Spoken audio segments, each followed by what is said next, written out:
usually that when somebody has instability, it affects the motion of the wrist, especially extension. And the most often the bone that is involved is the lunate, but yet other bones could be involved as well. So when they say that the carpal bone is stuck dorsally, that would be the dorsal dysfunction. So your job is trying to use the thrust technique in such a way that to address that dysfunction. So what you technically do is that you find the most prominent bone that you assume that is dysfunctional. You place one hand on one thumb on that particular bone, the other thumb reinforcing that, and you bring it up to the limit of the barrier. As you come to the limit of the barrier, you're going to do the whipping motion. So the best way is that to make sure that your elbow, rather than tucked in your, around your trunk. So whenever that you do your trunk motion, the amplitude is not as much, but rather than the velocity is rather than high. So if I do need to demonstrate that, is that you could do it as the patient seated, standing. So I'd rather to have it seated. So I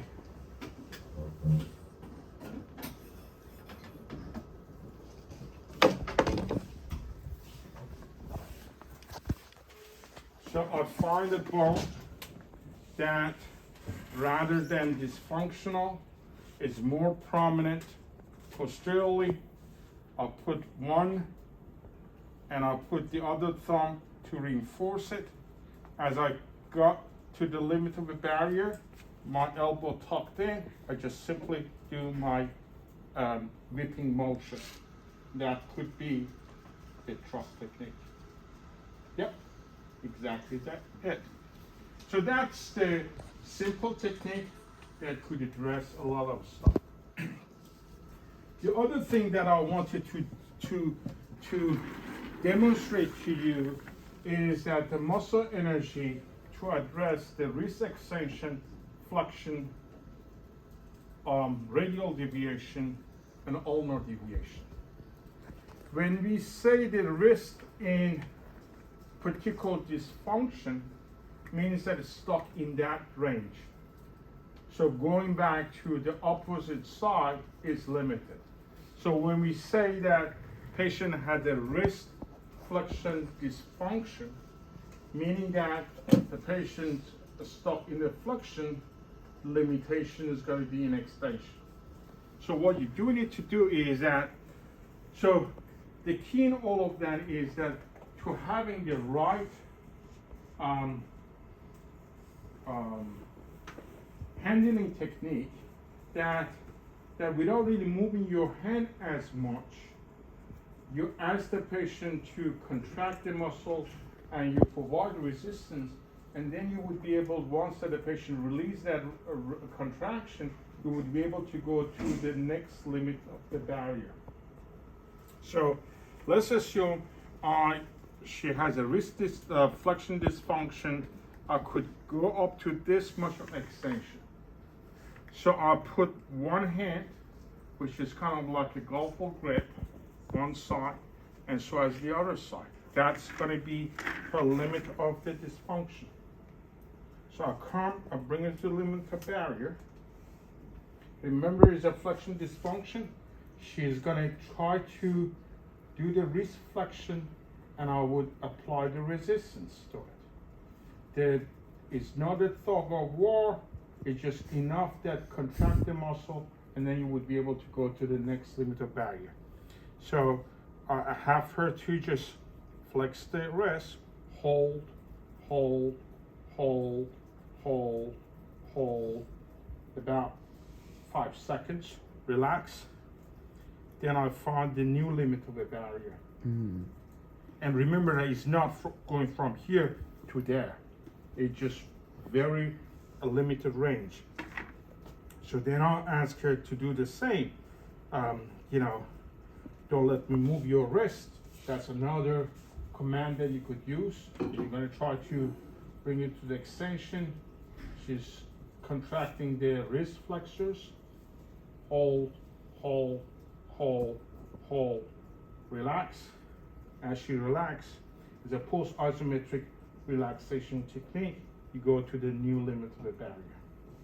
So in some books, 3 to 5 times doing the job, or 5 to 7 times. You kind of like looking average. You do the five times. That could be addressing the problem that the patient has.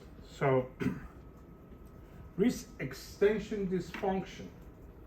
So meaning that the wrist is stuck into the extension. So when you say extension, it doesn't mean that it's all right here, but rather than it could be stuck over here, meaning that the patient cannot flex more than this. So extension dysfunction, flexion is limited versus that.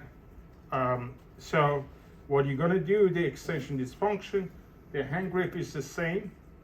You ask the patient to rather wrist extension. Go ahead. Hold, hold, hold, hold, hold, relax. As you relax, you find the new limit of the barrier. Mm. Hold, hold, hold, hold, hold, relax. You find the new limit of the barrier. Hold, hold, hold, relax. 3 to 5 times, or 5 to 7 times, average 5 times. That could address the problem. So somebody has the radial deviation dysfunction. So stuck in radial deviation, cannot go to ulnar deviation. So you bring it up to the limit of a barrier of ulnar deviation.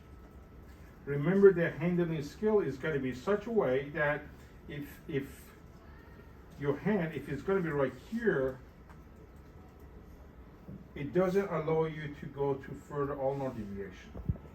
So I would prefer, when you do that, you put one hand on the radial side, the other hand on the distal forearm. So you bring it up to the limit of a barrier. It's a radial deviation dysfunction, or so therefore that the patient should do the contraction toward the radial deviation at the limit of the barrier, and then you apply the resistance. Go ahead, just bring your wrist toward yourself. Hold, hold, hold, hold, hold, relax. As you relax, you go to the new limit of the barrier. Go ahead, do it again. Hold, hold, hold, hold, relax. You find the new limit of the barrier. Hold, hold, hold, relax. 3 to 5 times, 5 to 7 times, average 5 times, it does do the job. So somebody who has the ulnar deviation dysfunction, stuck in ulnar deviation, cannot go to radial deviation. You bring it up to the radial deviation at the limit of the barrier. You allow the radial deviation movement taking place. You have your hand this side, you could see that over here, that provide the resistance. The other side is basically stabilizing to some extent the distal forearm. You ask the patient to bring the wrist towards you, bring your wrist towards me. Hold, hold, hold, hold, relax. 5 to 7 seconds. You find the new limit of a barrier. Again, hold, hold, hold, relax. You find the new limit of value, hold, relax. Find the new limit of value, 3 to 5 times, 5 to 7 times. So average 5 times, that would do the job. Question. Let's practice